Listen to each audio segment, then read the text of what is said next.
ಎಲ್ಲರಿಗೂ ನಮಸ್ತೆ. ಎಲ್ಲಿ ತಪ್ಪಾಯಿತು? ಹಿಂದೆ ಕೊಳವೆಬಾವಿ ನೀರು ಕುಡಿದು 100 ವರ್ಷ ಬದುಕುತ್ತಿದ್ದರು. ಈಗ ಬಾಟಲಿ ನೀರು ಕುಡಿದು 40 ವರ್ಷಕ್ಕೆ ವಯಸ್ಸಾಗುತ್ತಿದೆ. ಮೊದಲು ಸಾಸಿವೆ ಎಣ್ಣೆಯನ್ನು ಸೇವಿಸಿ ವೃದ್ಧಾಪ್ಯದಲ್ಲೂ ಕಷ್ಟಪಟ್ಟು ದುಡಿಯುತ್ತಿದ್ದರು.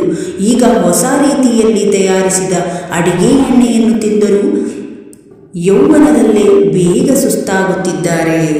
ಮೊದಲು ಗುಡ್ಡದ ಮೇಲಿನ ಉಪ್ಪನ್ನು ತಿಂದ ನಂತರ ಅವರು ಎಂದಿಗೂ ಅನಾರೋಗ್ಯಕ್ಕೆ ಒಳಗಾಗುತ್ತಿರಲಿಲ್ಲ. ಈಗ ಅವರು ಅಯೋಡಿನ್ ಉಪ್ಪನ್ನು ತಿನ್ನುವ ಮೂಲಕವೂ ರಕ್ತದೊತ್ತಡಕ್ಕೆ ಬಲಿಯಾಗುತ್ತಿದ್ದಾರೆ.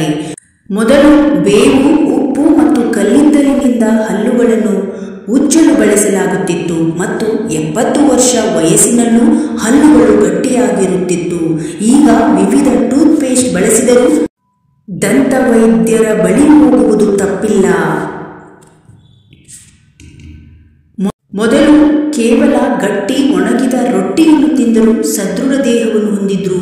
ಈಗ ಬರ್ಗರ್, ಪಿಜ್ಜಾ, ವಿಟಮಿನ್ಗಳನ್ನು ತಿಂದರೂ ಸಹ ಸ್ವಲ್ಪವೂ ನಡೆಯಲು ಸಾಧ್ಯವಾಗುತ್ತಿಲ್ಲ.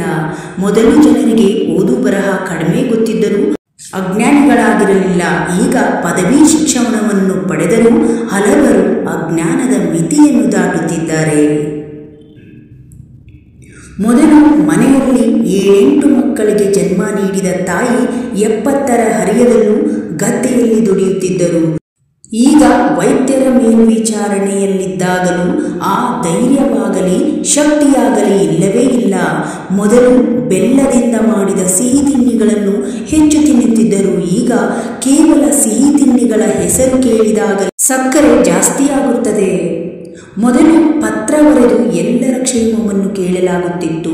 ಈಗ ಮೊಬೈಲ್ ಫೋನ್ ಹೊಂದಿದ್ದರೂ ಸಂಬಂಧಗಳು ದೂರವಾಗಿವೆ.